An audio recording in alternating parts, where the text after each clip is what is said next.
Hello, good morning, dear aspirants. Today is 4th March. I am Akriti Kanchi, your mentor from Prelims. I am trying to make your newspaper reading very much UPSC relevant, and today we have a lot of information important from prelims and mains point of view. Yesterday there was a quiz in the Hindu itself, and there was a question, which I asked that what is the similarity between Bodo, Kashmiri, Dogri, Santhali, Maithili and Sindhi. Okay, these are 8th schedule. These comes under 22 languages of 8th schedule. So what is similarity between these? So someone answered, which answer was wrong. So the answer is they do not have their own script. They are working on the borrowed script. Okay, right? So that is answer to the yesterday's question. So let's move with today's newspaper, 4th March. Okay, let's come to the front page. Right, so this front page article, Supreme Court seeks regulatory steps against vulgarity online. So recently a lot of controversy came around YouTube comedians and some things told by them. So when people a lot of people said they should be killed, and there were extreme measures they were asking for it. So Supreme Court is kind of balancing, and telling midway which is required for the sanity of society. So they are asking regulatory steps to be brought, right? So this comes under our GS paper 2, fundamental rights, article 19, right to speech and expression, right, which is important, but on certain conditions. So how the censorship should be applied without affecting article 19. So Supreme Court has asked Solicitor General appearing for the center to suggest regulatory measures to rein in the use of filthy language and vulgarity, which passes off as humor in programs streamed online. Okay, so they have talked about humor and perversity. There is difference. So they want a reasonable restriction, not have too much restriction, a basic reasonable restriction which should come out of a healthy debate, and it should on freedom of speech to ensure decency and morality. Okay, so decency and morality being the one of the conditions under freedom of speech and expression. So it is not absolute. Okay, what impact it has on society, it matters. Coming to other article from that, again another case from Gujarat. Police yet to understand fundamental right to free speech and expression. Supreme Court has kind of reprimanded the police. So this comes under GS paper 2, police forces, that how police sometimes take too big a step for very small things. So Supreme Court Judge Justice Oka has said the case raised the question whether the police of the country had still not wrapped their heads around the fundamental right of free speech and expression even after 75 years of constitution, right? So the bench referred to a tendency to stifle art and poetry, right? So nobody has any respect for creativity. This they are telling the police. So they should try to respect Article 19. Let's move to the next article. Yeah, this article is important from GS paper 3, internal security, extremism, the insurgency and Naxalism, right? So 14 Maoist cadres have surrendered before police in Telangana. Okay, so 14 Maoist cadres from Danda Karnia forest region of Bijapur have surrendered before police.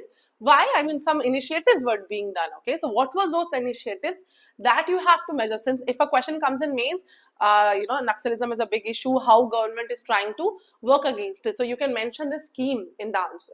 Okay, how the police attributed the spurt in Maoist surrenders. कैसे Maoist आजकल ज़्यादा surrender कर रहे हैं? So they are giving credit to certain scheme, which is vigorous implementation of Atmiya Sammelanams.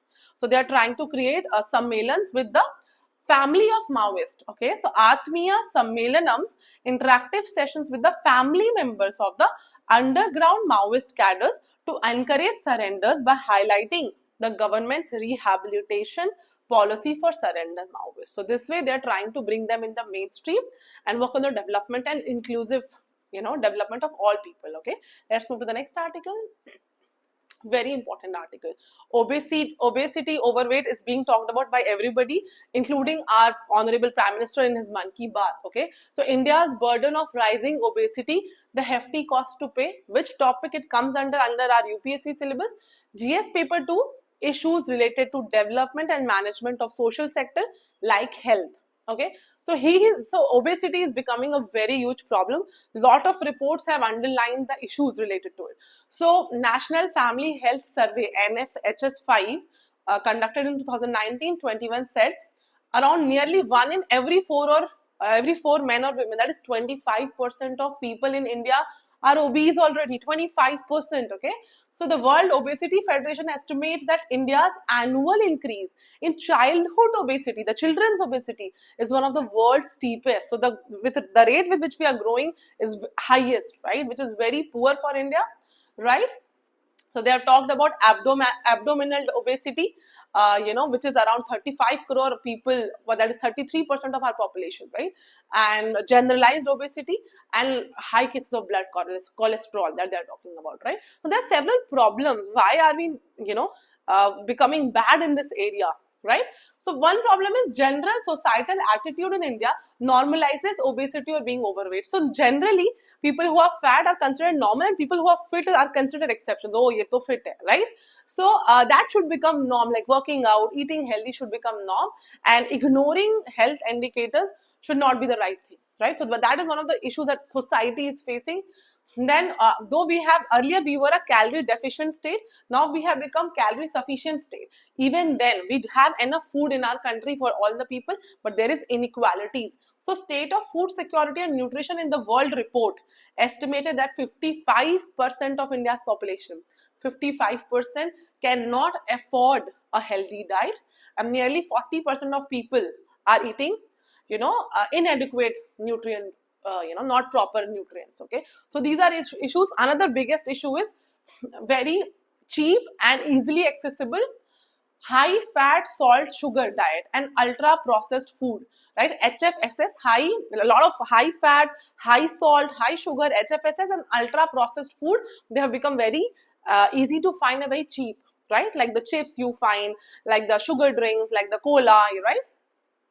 Urbanization also has brought a sedentary lifestyle. So WHO report says 50% of Indian fails to meet recommended physical activity. So these are a lot of issues, that problems, that why we are here. So they have talked about a lot of concept like thin fat Indian. What is thin fat Indian?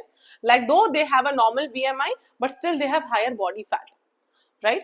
Common soil hypothesis that highlights obesity as cause and risk factor for diabetes. So it is not just a problem in itself, it leads to several diseases. Though one very important data they have pointed out, right? One data is very important. The Global Obesity Observatory estimates that the annual economic cost of obesity and being overweight in India in 2019, so the cost, the diseases, the problems, the lack of economic activity by such people has costed us $28.95 billion, which is around 1.02% of GDP. And this is going to increase if we are going to move like this. It is going to become 1.57% of GDP. Okay, by 2030, which will be really bad. 1.57% of GDP going to just the bad health and obesity, right? So India's economic survey has also recommended to put higher taxation on ultra processed foods. Okay, they have recommended that. Though government is bringing a lot of schemes like Hello India, Fit India, Eat Right India campaigns, reduction in cooking oil use, but that is not sufficient. We need more infrastructural and policy things. So this, you should read this entire article. Okay, you must all be having the Hindu. There are a lot of solutions, around 10 solutions are mentioned. I'll mention few. First, we should start nuanced societal dialogue. There should be dialogue amongst the society about the science, communication and public awareness to highlight. First, people should know that being fat is not normal, it's a disease. Okay, which leads to diabetes, hypertension, liver disorders, everything. Secondly, facilitating regular physical activity. So urban planning, urban infrastructure should be such that there are several parks for children. There should be bicycle lanes for adults, free access to parking, open gymnasium, so that physical activity becomes the norm instead of obesity, right? Other is, as the economic survey has recommended, high fat, salt, sugar and ultra processed foods should be highly taxed, and good foods like fruits and vegetables should be subsidized, right? And there should be ethical practices in food marketing. They should honestly and transparently say what is there in the food that they are selling, right? There should be a practices of measuring weight, height and waist circumference, which has to become an integral part of health checkups, like measuring your height, weight and waist, this is important, right? So a lot of things they have mentioned, anti-obesity medicines. Every office and workplace needs to raise awareness about it. School and colleges should be, doing this knowledge sharing. They have taken the example of Japan, an excellent country where the life expectancy is very high, the quality of food is very high, junk is not a norm there. So Japan, where dietitians are part of every school network, should be explored in India as well, okay? So obesity prevention should be done. Suposhan Abhiyan kind of thing is required. Research community, medical and public health professionals should further research on these areas. Eating healthy is becoming more expensive. That's what. So they have to make sure the healthy food is subsidized and easily available to everyone. It shouldn't be the thing of elite, okay? And cheap food should become unhealthy food should become inaccessible. So online food delivery like Zomato and Swiggy also has a role to play in it, right? So this is a very important article, can be used in essay and GS paper 2. Let's move to the next article. This we'll see just in brief. Australia, the partner for India's growth trajectory. So it is in our syllabus GS paper 2, bilateral relations between India and other countries. Here it is Australia. So they are backing India's claim for seat on United Nations Security Council. They are saying Australia is a natural partner for India's growth because they have complementary things, okay, right? So economic cooperation and trade agreement is there between them. A lot of that India is exporting. 65% growth is there in India's export to Australia, right? So they are talking about several things. There are super highways of growth between India and Australia. 4 areas, 4 fields: clean energy, education and skills, agribusiness and tourism. So in clean energy, if India wants to manufacture a lot of electric vehicles, so Australia will provide us the critical minerals and rare earth minerals, right? Education and skills, we have a lot of population to be skilled and educated. Australian university can provide us that, right? So that kind of complementarity exists, and the Indian diaspora in Australia can act as human bridge, that Mr. Modi has called Indian diaspora in other country to, as such. So these kind of points can be written if India-Australia question comes. Let's move to the next article. So recently a Supreme Court verdict came about orans. What is orans? It is sacred groves. Sacred groves are community forests, which is very sacred for those people. So the way to protect orans, this comes under GS paper 3, conservation and acts and administration related to it. So in December 2024, TN Godavarman Thirumpullar versus Union of India, Supreme Court recognized the socio-ecological and cultural importance of orans, which is sacred forest, okay? For local communities in Rajasthan, it is called orans, and passed protectionist order for the conservation. So the judgment aims to further the protection of orans and harness local communities. Okay, so what are orans? They are sacred groves established by local communities. According to them, every oran is presided by a local deity whose idol is placed inside it. And there is a shared tradition where there is a prohibition on cutting trees. So they don't cut trees because it's think that will offend the god, okay, their god, right? So this way they are enhancing local fauna and supporting traditional water source. They're trapping surface runoff, increasing groundwater level. So they are very good for environmental conservation and water conservation. This augments water availability in sources both above and below the ground. So they're very important, right? But this writer is saying, by court's declaration of orans as forest under Forest Conservation Act 1980, there is a lot of exemptions in Forest Conservation Act that can lead to this forest getting affected by the administration. The government can interfere in that till now, which has been preserved by the local communities. So that editor is suggesting that they should try to achieve successful models of informal governance. There should not be direct top-down approach, rather than people should be governing it, should be identified, empowered and replicated.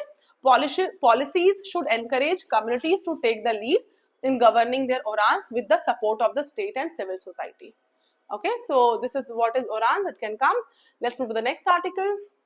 So this article is also very less important. Only the gist is important. How is China's foreign policy structured? So in GS paper 2, effect of policies of developed country affects India's interest. So what is the issue in China? China has a lot of layers of governance, and it's very difficult for an outsider to understand, right? So while the Politburo Standing Committee sets the overall policy declaration, it is the CPC, Central Committee's Foreign Affairs Commission, that takes charge of policy coordination, interdepartmental communications, and actual decision making. So there are 5 bodies, okay? Politburo Standing Committee, Foreign Affairs Commission, Office of FAC, International Department of CPC, United Front Work Department, okay? So there are so many departments. So India, while making its foreign policy, while devising a foreign policy for China, has to keep all these things in mind. So whom they are connecting with, what are their way of working, what is their area of work, right? So that is why this is important, and not the entire detailed article. We are not going to be asked in UPSC how China's administration is working, right? Let's move to the next article. But our foreign policy should keep in mind how their work is done. So this another is, why is the Parandur Airport project facing opposition? So new airport project was introduced for Chennai. This comes under GS paper 3, conservation, because there is sustainable development debate. Airport was announced, but environmentalists were against it, okay? So proposal to construct a new international airport for Chennai city. Parandur was chosen as the site for the second airport, but a section of the population was disappointed at the government for choosing a site because it has several water bodies, and water bodies are very important for human beings, for environment, for biodiversity, and making an airport can be threat for the environment. So land acquisition for the project and all is going on, but environmentalists are having problem. So there is again development versus environment debate, and this is sustainable development debate which is going on. Let's move to the next article. In this article, we have India launches multi-nation alliance for collaboration on sustainable development, okay? So this comes under GS paper 2, global groupings launched by India. So before this, International Solar Alliance was also brought by India, ISA, about which UPSC did ask question in 2016 prelims, okay? Remember that. So this year, the government is launching, India launched Cities Coalition for Circularity, okay? So how cities should behave in a resource efficient manner. A multi-nation alliance for cities through city collaboration, knowledge sharing, and private sector partnership for sustainable urban development. For sustainable urban development, this is formed. So if the question comes, C3 is formed for which purpose? Sustainable urban development. The full form is Cities Coalition for Circularity. The forum would provide a critical platform for policymakers, industry, leaders, researchers, to implement sustainable solutions for waste management and resource efficiency for economy. India, so our Honorable PM has said that India follows and strongly advocates the pro-planet people, and highlighted the 3R, reduce, reuse and recycle, and circular economy principles for sustainable urban development, okay? A major milestone in the earlier policy was the adoption of the Hanoi 3R declaration, which phase was 2013 to 2023. So it is the phase has been finished. This Hanoi 3R declaration, which outlined 33 voluntary goals for shifting towards a more resource efficient and circular economy. So you should know about Hanoi also, whose phase has gone over. Let's move to the next article. Nothing in this page. Yeah, a lot of important articles from environment point of view. Right, so study finds 6,327 gangetic dolphins across 4 states. Gangetic dolphins has been asked in prelims. Okay, this comes under GS paper 3, conservation measures. This is the first estimate of gangetic dolphin, which is the only riverine dolphins in India. Okay, so this is the first proper technological correct way of measuring the number of dolphins. Okay, so there was a lot of issue in counting dolphins. So counting dolphin was very challenging because the animals are underwater and surface only sporadically. They come out for brief period. Okay, so unlike tigers, stripes and elephant ears, which can be easily counted by the camera, dolphins, it doesn't happen with the dolphins. So how dolphins are identified? The researchers traveled by boat at a constant speed using acoustic hydrophones. Through hydrophones, okay, do remember, it can be asked in prelims. They used hydrophones, underwater microphones that picks up sounds emitted by the dolphins. You all should know that dolphins are blind.